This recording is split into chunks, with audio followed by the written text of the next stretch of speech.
கடந்த 24ஆம் தேதி ஈவினிங் 4 மணிக்கு நமக்கு ஒரு 100 கால் வருது. அண்ணா யூனிவர்சிட்டி மாணவி கால் பண்ணுறாங்க. அந்த 100 காலை பேஸ் பண்ணி நம்ம போலீஸ் டீம் அண்ணா யூனிவர்சிட்டிக்கு போகும்பொழுது அங்கே அண்ணா யூனிவர்சிட்டியில் போஸ்ட் டீம்னு ஒரு கமிட்டி, அதாவது ப்ரிவென்ஷன் ஆஃப் செக்ஷுவல் ஹராஸ்மெண்ட்டுக்கு ஒரு கமிட்டி இருக்கும். அதில் இருக்கக்கூடிய ப்ரொஃபஸரும் அந்த பாதிக்கப்பட்ட மாணவியும் இந்த கம்ப்ளைண்ட் கொடுக்குறாங்க. அவங்க கொடுத்த கம்ப்ளைண்ட்டை பேஸ் பண்ணி எஃப்ஐஆர் போடுறோம். எஃப்ஐஆர்ன்றது ஃபஸ்ட் இன்ஃபர்மேஷன் ரிப்போர்ட்டு. பாதிக்கப்பட்டவங்க என்ன கொடுக்குறாங்களோ அதை அப்படியே எழுதணும். அதில் போலீஸ் எந்த திருத்தமோ அடுத்தல பண்ணக்கூடாது. அதுதான் சிலர் தெரியாமல் சொல்கிறாங்க, எஃப்ஐஆர் எப்படி போட்டிருக்கலாம், எஃப்ஐஆர் அப்படி போட்டிருக்கலாம்னா. அப்படி கிடையாது. பாதிக்கப்பட்டவங்க எப்படி கொடுக்குறாங்களோ என்ன சொல்கிறாங்களோ அதை அப்படியே போடணும். அதுதான் எஃப்ஐஆர். அதை எஃப்ஐஆர் போட்டோம். எஃப்ஐஆர் போட்டு விசாரிக்க ஆரம்பித்தோம். ஏசி கோட்டூர்புரம் தலைமையில் 4 டீம் போட்டு ஒவ்வொருத்தருக்கும் ஒரு டாஸ்க் கொடுத்து விசாரிக்கிறோம். சந்தேகப்பட்ட நபர்களை சிலர் கொண்டு வந்து விசாரிக்கிறோம். விசாரிச்சுட்டு அறிவியல் பூர்வமாக ஆதாரங்களை சேகரித்து டவர் லொக்கேஷன் சிடிஆர்லாம் போட்டு அடுத்த நாள் காலையில் 25 காலையிலேயே நம்ம அக்யூஸ்டை பிடிச்சிடறோம். பிடிச்சதுக்கப்புறமும் அந்த குற்றத்தை அவன் தான் செஞ்சான் அப்படிங்கிறத உறுதிப்படுத்துறதுக்காக மேலும் விசாரணைகள் பல செஞ்சு அப்புறம் குற்றத்தை அவன் தான் குற்றவாளி என்பதை உறுதிப்படுத்தின உடனே அரெஸ்ட் பண்ணி ரிமாண்ட் பண்ணுறோம். இதுதான் இந்த கேஸை பொறுத்த வரைக்கும் நடந்தது. எஃப்ஐஆர் அதாவது சில குற்றங்களுக்கு, போக்சோ குற்றங்கள், அதே மாதிரி கிரைம் அகெயின்ஸ்ட் உமன் இருக்கக்கூடிய சில குற்றங்களுக்கு எஃப்ஐஆர் போடும் பொழுது சிசிடிஎன்எஸ்மாங்க. சிசிடிஎன்எஸில் ஆட்டோமேட்டிக்காகவே பிளாக் ஆகிடும். இப்போ இந்த பிஎன்எஸ் ஐபிசியிலேருந்து பிஎன்எஸ் மாறும் பொழுது சில டெக்னிக்கல் கிளிஜினால இந்த எஃப்ஐஆர் லாக் ஆகுது தாமதமாயிருக்கு. அந்த தாமதமான டைமில் ஒரு சிலர் பார்த்துருக்குறாங்க, அதை பதிவிறக்கம் செஞ்சுருக்கிறாங்க, அவங்க வழியாக லீக் ஆகிருக்கலாம். ஒன்று. இரண்டாவது, எந்த எஃப்ஐஆரை போட்டாலும் கம்ப்ளைண்ட் இருக்கிறாங்களே அவங்களுக்கு ஒரு காப்பி கொடுக்கணும். அது மேண்டேட்ரி. அதுபடி நாம் விக்டிம்க்கு ஒரு காப்பி கொடுத்தோம். இந்த 2 வகையில் தான் எஃப்ஐஆர் வெளியே வந்திருக்கணும். இந்த எஃப்ஐஆர் இந்த மாதிரி கேஸில் வெளியே வரக்கூடாது, லீக் பண்ணக்கூடாது. பண்ணுறது சட்டப்படி குற்றம்.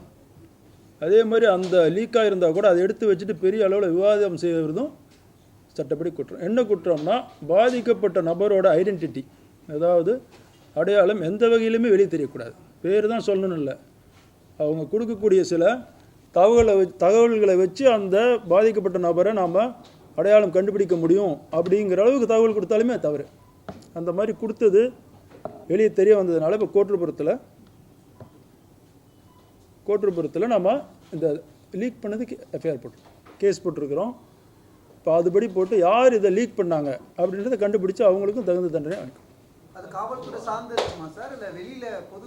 இது பொதுவெளியிலேருந்து வந்தது தான். கொஞ்சம் கவனமாக கேட்கணும், திருப்பி கேட்கக்கூடாது. எஃப்ஐஆர் போட்டிருக்கிறேன் கோட்டூர்புரம் போலீஸ் ஸ்டேஷனில். இந்த இதை லீக் பண்ணதுக்கு யாருன்னு கண்டுபிடிச்சு அதுக்குள்ளே நடவடிக்கை. எஃப்ஐஆர்லாம் அப்படி மறைக்கக்கூடாது சட்டப்படி. அதுக்கு அடுத்து நடக்கக்கூடிய கம்யூனிகேஷனில் அப்படி மறைச்சி போடுவாங்க. எஃப்ஐஆரில் மறைக்கக்கூடாது. எஃப்ஐஆரில் மறைச்சா அப்புறம் தெரியும் விஷயம், தகவலே தெரியாதுல்ல. இது வரைக்கும் நடந்த புலன் விசாரணையில் இவர் ஒருவர் தான் குற்றவாளி. சரிங்களா? இவர் அந்த பேசும் பொழுது அந்த புலன் விசாரணை தகவலை வெளியே சொல்லக்கூடாது. இருந்தாலும் இதை நிறைய பேர் அரசியல் பண்ணுறதுனாலையும் சென்சேஷனலாக பேசுகிறதுனாலையும் சொல்கிறேன். அதில் ஒரு நபரை இவன் பேசும்பொழுது சார்னு சொன்ன மாதிரி நிறைய பேர் குறிப்பிட்றாங்க. அது நடக்கலை, அது அவன் பொய்யா சொன்னது. குறிப்பாக அந்த அக்கரன்ஸ் நடக்கும்போது அவன் அந்த ஃபோனே ஏரோப்ளேன் மோடில் தான் போட்டு வச்சுருந்தான். ஸோ அதனால் அது தவறான தகவல். ஒன்று. வேறு என்ன கேள்வி கேட்டீங்க?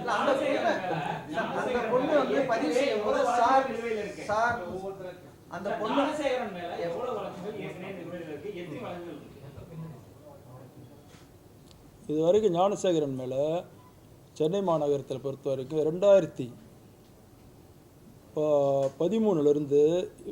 20 வழக்குகள் இருக்குது. எல்லா வழக்குகளுமே இந்த ப்ராப்பர்ட்டி கிரைம்பாங்க இல்லையா, திருட்டு அந்த மாதிரி வழக்கு, ஹவுஸ் பிரேக்கிங்பாங்க, கண்ணக்களவு அந்த மாதிரி வழக்கு. இவன் மேலே ரவுடித்தனம் பண்ணதாகவோ வேறு ஏதாவது பெண்களை அபியூஸ் பண்ணதாக வழக்கு இல்லை நம்மகிட்ட இருக்கிற 20 வழக்குலையும். அது மாதிரி வேறு எந்த கம்ப்ளைண்டும் அவன் மேலே வரல. இருக்கிறது எல்லாமே இந்த கிரைம் ஒஃபென்சஸ். அதில் இவனுக்கு 6 வழக்கில் கன்விக்ஷன் ஆகிருக்குது. மற்ற வழக்கெல்லாம் விசாரணை நடந்துட்டுருக்குது. சார் சார்னு சொல்றாங்க, அந்த வார்த்தை சொல்றாங்க. நம்ம அந்த எஃப்ஐஆர்லயே பதிவு சொல்லிருக்காங்களா, அப்படியே பதிவு பண்ணணும்னு சொல்லியிருக்கோம். அந்த வார்த்தை அந்த பெண் சொன்ன அப்புறம் தானே பதிவு நீங்கள் மாற்றி சொல்லுவீங்க? இல்லை அது வெளியே வந்துருக்கக்கூடாதுல்ல, அதை சொல்கிறேன். வெளியே வந்ததுனால அதுக்கு விளக்கம் சொல்கிறேன். இருக்காங்கன்னு அந்த பொண்ணு சொல்கிறாங்க. இல்லைன்னு தான் சொன்னேன். அது இல்லை, அதான் ஏரோப்ளேன் மோடில் போட்டு அது சும்மா பயமுறுத்துறதுக்காக அப்படி சொல்கிறேன். தற்போது பாதிக்கப்பட்ட இந்த பெண் கொடுத்த புகாருக்கு அப்புறம் தான் ஆல்ரெடி ஒரு பொண்ணு வந்து பாதிக்கப்பட்டதுன்னு இப்ப சொல்லி இது வரைக்கும் வேறு பெண்கள் இவனால் பாதிக்கப்பட்டாங்கன்னு காவல்துறைக்கு புகார்கள் எதுவும் வரலைங்க. வரவில்லை. வெயிட் பண்ணுங்க சார், வரல. ஆனால் இப்போ விசாரணை அவனை அனுப்பிச்சிருக்கேன் இல்லையா, கஸ்டடி எடுத்து விசாரிப்போம். அவனோட ஃபோன்லாம் விசாரித்து பார்க்கும்போது வேறு யாராவது அது பாதிக்கப்பட்டிருந்தால் பாதிக்கப்பட்டவங்களை கன்வின்ஸ் பண்ணி கம்ப்ளைண்ட் வாங்கணும். இது வரைக்கும் காவல்துறைக்கு புகார்கள் வரல. பாதிக்கப்பட்டிருக்கிறதுக்கு வாய்ப்பு இருக்குதுன்னு அவனோட ஃபர்தர் இன்வெஸ்டிகேஷன் தான் தெரியும். அண்ணா பல்கலைக்கழகத்தில் 70 சிசிடிவி இருக்குது சார். 70 சிசிடிவியில் 56 சிசிடிவி வேலை செய்யுது. அதுலேயும் தகவல் கிடச்சிருக்கு. அதெல்லாம் தகவல் வச்சு தானே பிடிக்கிறோம். 4 மணிக்கு கம்ப்ளைண்ட் கொடுக்குறாங்க, ஈவினிங் நம்பிக்கையோடு கொடுக்குறாங்க.